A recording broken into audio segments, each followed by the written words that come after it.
According to one report, quote, at the end of the luncheon in his honor, the attendees were startled when Coates pulled out a binder and began reciting a written defense of his decision to file the new Black Panther case. Coates reportedly stated, quote, I did my best to enforce all of our voting statutes for all Americans, and I leave here with my soul rested that I did the right thing to the best of my ability. Although the Attorney General will not allow the career attorneys to testify before this commission, I believe this anecdote helps to convey the ardent opposition of the department's career attorneys to the dismissal of this voting rights case. I call on again on the Attorney General to comply with the commission's subpoenas and to allow the career attorneys to testify. This commission and the American people should be concerned that the Justice Department and the Attorney General would only agree to allow Tom Perez, a political appointee who really wasn't even employed at the department at the time of the dismissal, to testify. I believe the American people would agree that it is imperative that we protect the right of every American to vote, sacrosanct and inalienable right of any democracy. The career attorneys in the appellate division within the department sought to demonstrate the federal government's commitment to protecting its right by vigorously prosecuting any individual or group who seeks to undermine this right. The American people deserve the kind of impartial leadership at the Justice Department that will allow this case to go forward again, not the kind of political leadership that is tilted the scales of the justice. And again, I want to thank you for having the hearing, and thank you for giving me the opportunity to testify.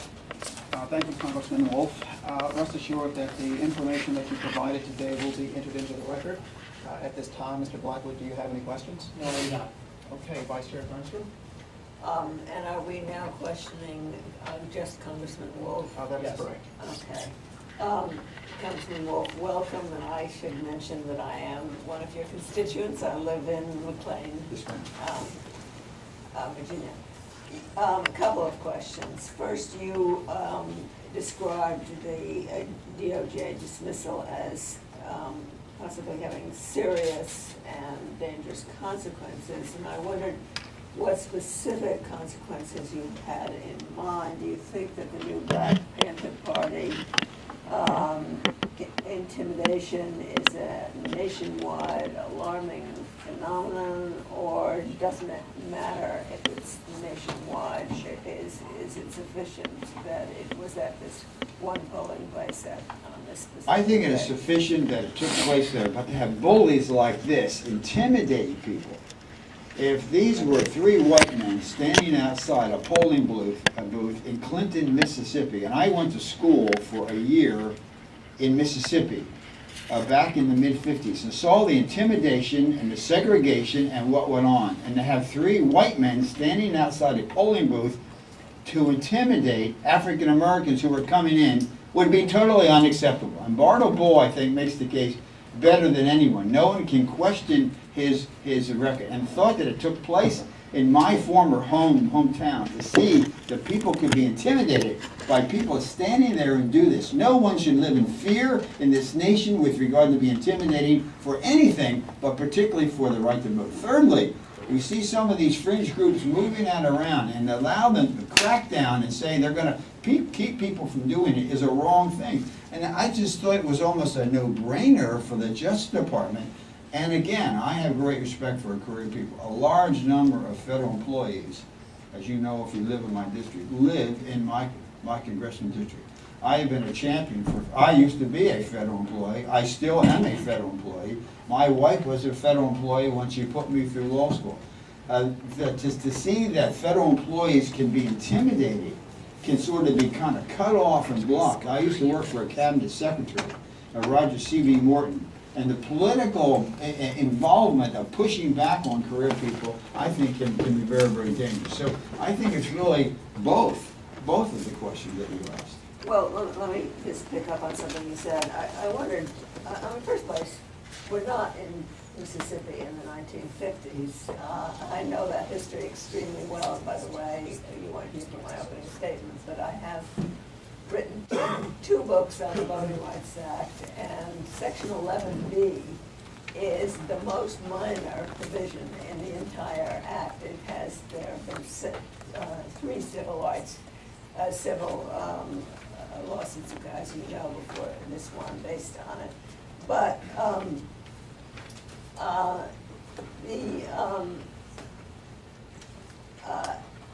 and I fully support robust voting rights enforcement, obviously, and I am a Republican appointee, by the way, to the commission.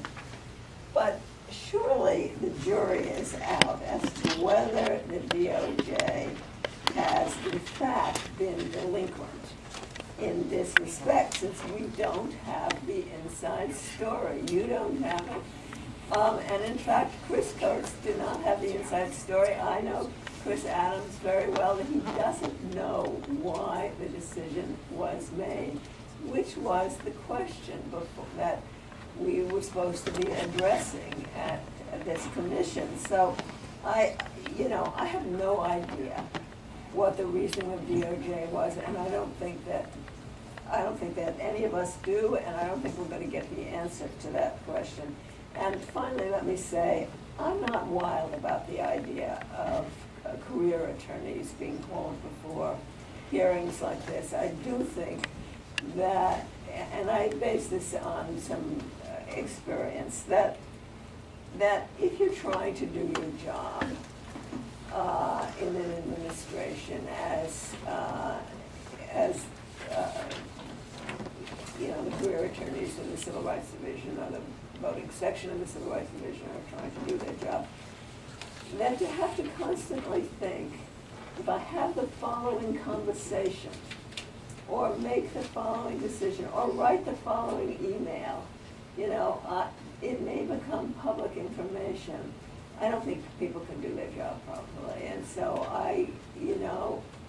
with all due respect, I would not have liked to have seen them forced to appear here. But let's go back to my first question. How do you define voter intimidation under 11B? As I said, there have been 3 cases prior to this one.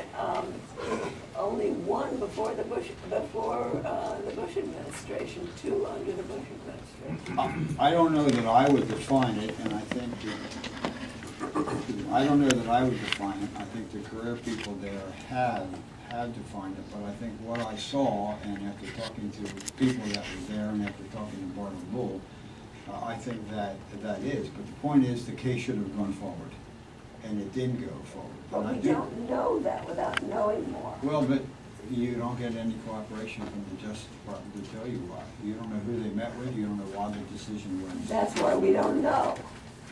Okay, at this point, Commissioner Kirsnow, do you have any questions? I do, thank you. Welcome, Congressman Wolf. Thank you for appearing today. Following up on something Commissioner Thurstrom said, she indicated that we don't know the reason why Justice made the decision to dismiss this case. Given all of the extant evidence that we have, you were not here for the video that we saw. We have adduced evidence through the Justice Department supplying us with certain documentation, and obviously you've received a lot of documentation. Given what we do know, can you articulate a plausible reason why Justice would dismiss this case under 11B?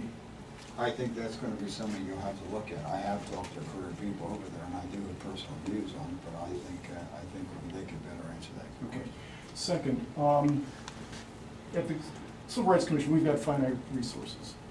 But as a member of Congress, do you have an opinion as to whether or not we are wasting our resources in investigating the dismissal of this particular matter today? No, I don't think you would. In fact, if you didn't do this, I think you'd be neglecting your responsibility, and I think maybe the whole credibility of the commission would be gone. And would your answer change? And if you lived in that neighborhood and you were there and they were standing in front of you and intimidating you from voting, you would feel the same way. Yeah. And is your answer any different because this is a single incident as opposed to maybe there being a couple of incidents or 10 incidents? Any incident.